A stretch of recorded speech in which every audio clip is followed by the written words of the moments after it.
ये दोनों दोस्तों का कहना है कि अगर मोदी जी नहीं आते हैं तो चौराहे पे मुसलमान नहीं खड़ा होने देगा। तो इनके ऐसे व्यूज़ हैं। हमें थोड़ी हैरानी हुई कि भाई किस तरह से इनके व्यूज़ है इस तरह से, तो हम बात करना चाह रहे थे। जैसे कि आप लोगों ने इस वीडियो में देखा होगा, जब पत्रकार जो उनसे सवाल पूछते हैं कि आप लोगों को ऐसा क्यों लगता है कि जो है चौराहों पे हिंदुओं को खड़ा होना दुश्वार हो जाएगा यदि मोदी जी सत्ता पे नहीं आएंगे।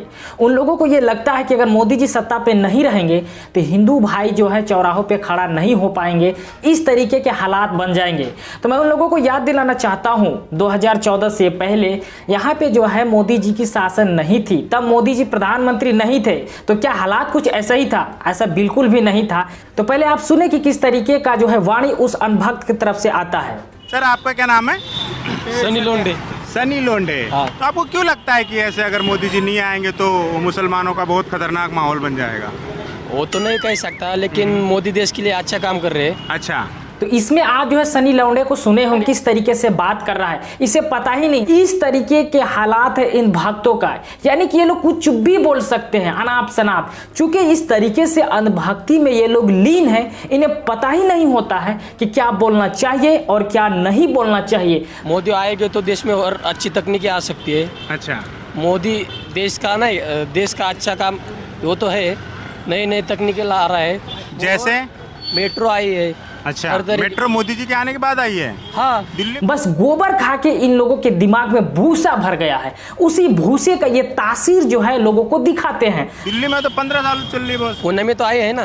जो पुणे में मोदी जी के आने के बाद आई है, पर हाँ, अभी आई तो पुणे है में नहीं। चालू है, काम चालू और आगे काम हो चालू है सकता है। ना, हाँ। चले। आगे एक और अनभक्त से मिले। घर में घुस के मारना तो ये होता है ना कि हम लाहौर चले गए, कराची चले गए, पर पीओ के तो अपना ही है। अपना ये तो पाकिस्तान के अंदर ही आता है ना वो। और अभी तो सुषमा स्वराज वगैरह ने भी कहा कि पाकिस्तानी आर्मी का कोई बंदा नहीं मरा है, हमारा वो मकसद ही नहीं था।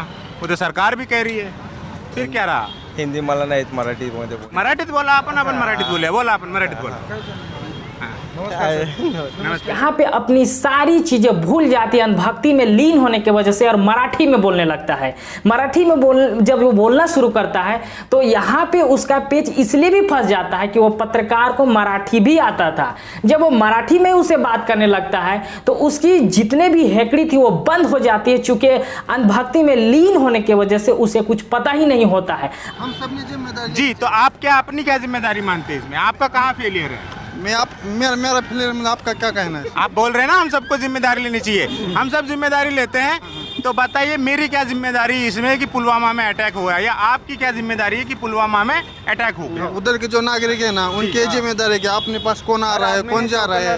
अपना सिर्फ अपना अपने। एक बात बताइए, मैं जिस मोहल्ले में रहता हूँ, पिछले हफ्ते वहाँ चोरी हो गई, एक घर लूट गया।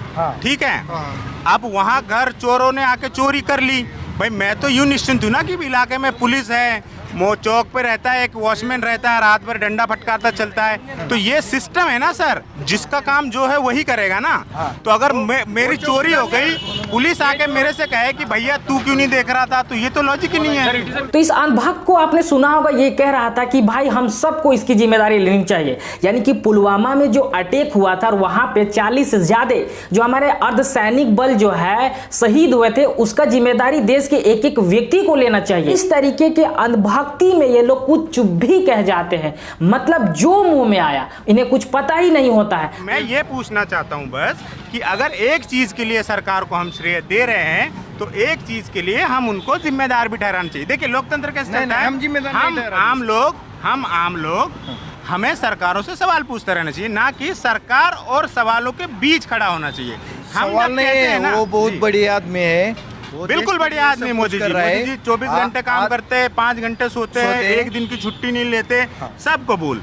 पर जो काम उनका गलत होगा उन पे अगर आप सवाल नहीं पूछेंगे सर, तो फिर मोदी जी को कोई रोकने टोकने वाला नहीं। सवाल पूछने से पहले किसी सरकार को कोई रोकने टोकने वाला नहीं। किस पे? इन अनभक्तों को ये बात पता ही नहीं है। ये इस तरीके से मदिरा के नशा की तरह मोदी भक्ति में लीन हो चुके हैं, इन्हें पता ही नहीं होता है कब क्या क्या बोलना चाहिए और कब क्या नहीं बोलना चाहिए। ये है अंधभक्तों की क्वालिटी। अब आप डिसाइड करें कि इन भक्तों को, इन अंधभक्तों को आप किन किन कैटेगरी में रख सकते हैं, ये डिसाइड आपको करना है। और आप अपनी सलाह जो है, आप अपनी प्रतिक्रिया नीचे कमेंट बॉक्स में दे सकते हैं। फिर मिलेंगे एक नई वीडियो के साथ। जय हिंद।